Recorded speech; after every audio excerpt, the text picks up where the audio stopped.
Hello friends, share market का boss YouTube channel में आपका स्वागत है। आज हम लोग जिस स्टॉक के बारे में बात करेंगे वो है पॉलीकैब इंडिया लिमिटेड। इसका एक शेयर इस समय लगभग 2400 के प्राइस में ट्रेड कर रहा है।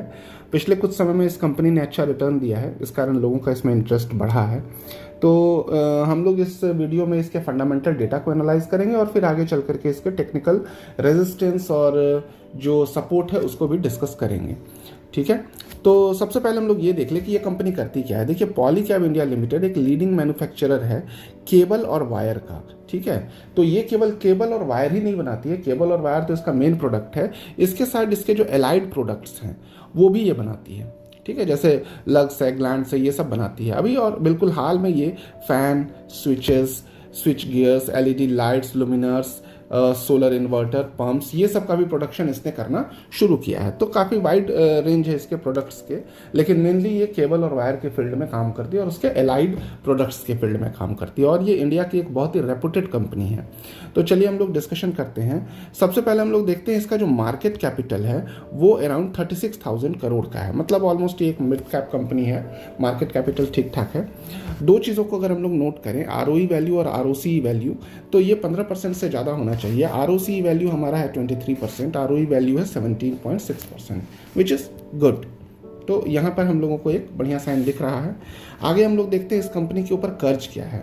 ये देखना बहुत ही इंटरेस्टिंग होता है कि कर्ज क्या है, लेकिन कर्ज के मामले में हम लोगों को यहाँ बहुत ही पॉजिटिव फिगर मिलता है, क्योंकि इसके ऊपर जो कर्ज है वो केवल 93.7 करोड़ है, जो इसके मार्केट कैपिटल के लिहाज से कुछ भी नहीं है, नेग्लिजिबल है। और यही कारण है कि जो डेट टू इक्विटी रेशियो है वो 0.02% है। अगर ये डेट टू इक्विटी रेशियो 2.00 से ज़्यादा हो जाता है तो वहाँ आपको अलर्ट होना चाहिए। लेकिन यहाँ तो ये 1 पॉइंट भी नहीं है और 0.1 भी नहीं है, बल्कि ये 0.02 है, बहुत ही कम है। ठीक है, डेप्ट इसके ऊपर है ही नहीं। तो डेप्ट के मामले में भी तो ये कंपनी बहुत अच्छी है। अगर आप डेप्ट देखें तो इसने 5 साल का अगर इतिहास देखें तो 5 साल पहले इस कंपनी पे 856 करोड़ का डेप्ट था। तो अगर उसकी तुलना में देखें तो इस कंपनी ने अपने जो कर्ज है उसको सक्सेसफुली घटाया है बहुत अच्छे तरीके से। तो ये एक और भी बढ़िया पॉइंट है कि ये अपने कर्ज को घटाने में सफल रही है। इस कंपनी का पिछले 5 साल का और 10 साल का रिटर्न आप अगर चार्ट देखें तो वो देखिए आपको इस तरह से दिखाई देगा। हम लोग इस पर आगे थोड़ा सा और आगे अच्छे में डिस्कस करेंगे डिटेल में। अभी हम लोग देख लेते हैं कि इस कंपनी के प्रो एंड कॉन्स क्या है। कंपनी जो है वो ऑलमोस्ट डेप्ट फ्री है, इसने अपने कर्ज को घटाया है, हम लोग देख चुके हैं। डेप्ट फ्री है, ये भी देख चुके हैं। एक्सपेक्ट है कि ये गुड क्वार्टरली रिजल्ट देगा, दे ही चुका है। CAGR इसने बहुत ही अच्छा मेंटेन किया, 31% का। बैंक कितना देती है? 6%। बैंक पे आप 100 रुपये डालिए, वो 106 रुपये देगी। इसने दिया है 131 रिटर्न। ठीक है, और कंपनी अपना एक हेल्दी डिविडेंड पे आउट भी मेंटेन कर रही है, ये भी अनदर गुड साइन है। और debtor days have improve from 52 to 38.77, another good point. Cons में देखते हैं, कॉन्स क्या है? कुछ भी नहीं है। ऐसी कंपनी आपको बहुत कम मिलेगी जहां कोई भी नेगेटिव पॉइंट आपको नहीं दिख रहा हो। ठीक है, अब हम लोग आते हैं इसके क्वार्टरली रिजल्ट पे। तो क्वार्टरली रिजल्ट पे हम लोग मेनली जो फोकस करेंगे, वहाँ हम लोग फोकस करेंगे क्वार्टरली रिजल्ट में नेट प्रॉफिट पे। तो इसके लिए हम थोड़ा सा इनलार्ज कर लेते हैं ताकि आपको देखने में आसानी होगा। तो ये देखिए, ये हो गया क्वार्टरली रिजल्ट।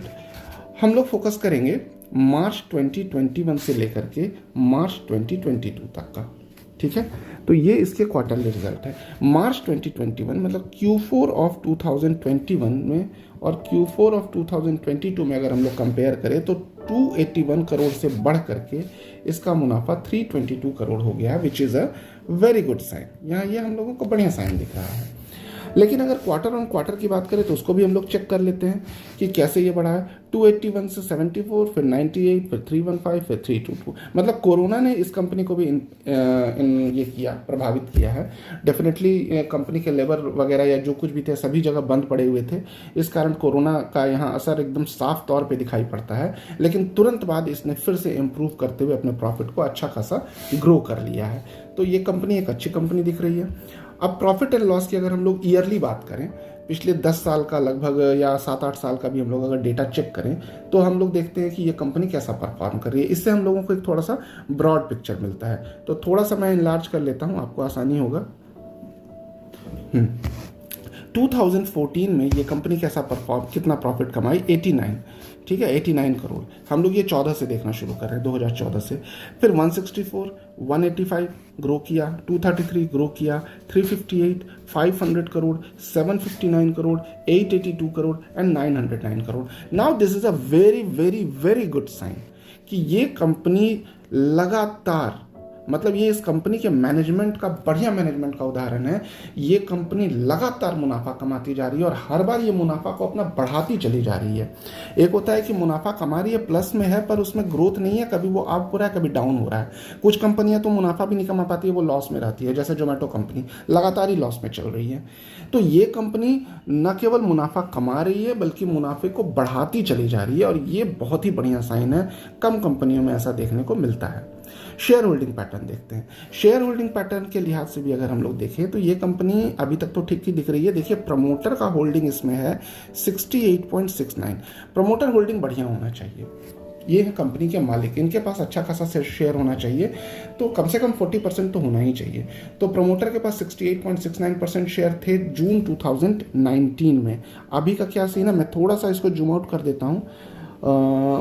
हाँ, मैं इसको थोड़ा लिख करके बता दूंगा सो दैट आपको अगर दिखाई नहीं भी पड़ रहा हो तो ये आपको समझ में आ जाएगा।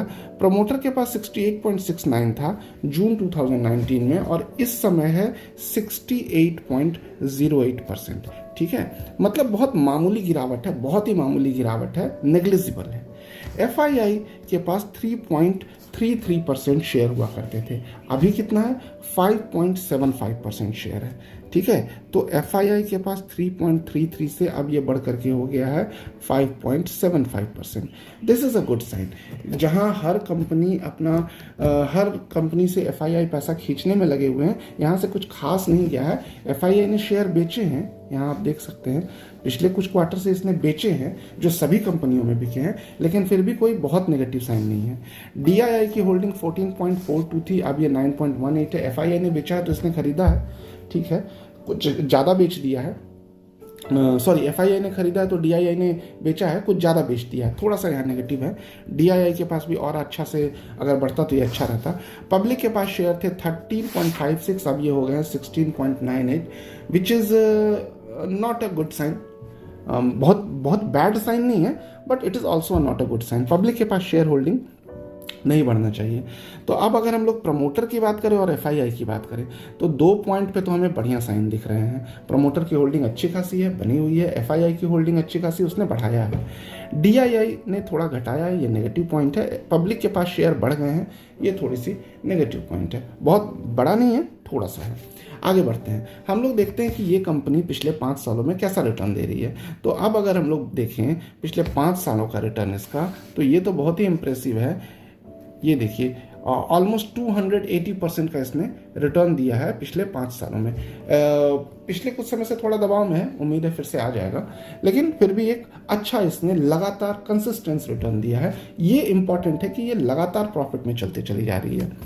अब हम लोग आते हैं इसके टेक्निकल चार्ट पे, जरा देख लें। इसके चार्ट को हम लोग अगर देखें तो कहाँ पर हम लोगों को क्या टारगेट फिक्स करना चाहिए वो देखना जरूरी है। तो चलिए हम लोग देखते हैं। इस समय इसका अगर हम लोग रेजिस्टेंस अगर हम लोग फिक्स करें तो हम लोगों को एक रेजिस्टेंस सपोर्ट पहले हम लोग देखें, जहां हम लोग स्टॉप लॉस हम लोगों को लगा लेना चाहिए। तो वो स्टॉप लॉस 2340। देखिए इसका जो सपोर्ट है, जहां पर आपको स्टॉप लॉस लगाना है, वो 2340 अप्रॉक्सीमेटली यहाँ पर है। अगर आप प्रिसाइसली बात करेंगे तो 2341.70, यहाँ पे आपको स्टॉप लॉस इसका लगा करके चलना है। ठीक है, अगर इसको ये तोड़ता है तो आपको डेफिनेटली यहाँ से निकलने की ज़रूरत है, क्योंकि इसके बाद देखिए यहाँ बहुत बड़ा गड्ढा है, ये बहुत तेज़ी से नीचे जाएगा अगर इस लेवल को तोड़ता है। ऐसे तोड़ने की संभावना कम है, लेकिन अगर तोड़ता है तो आपको अलर्ट होने की ज़रूरत है। और अगर हम लोग टारगेट की बात करें तो यहाँ हम लोगों को एक इमीडिएट टारगेट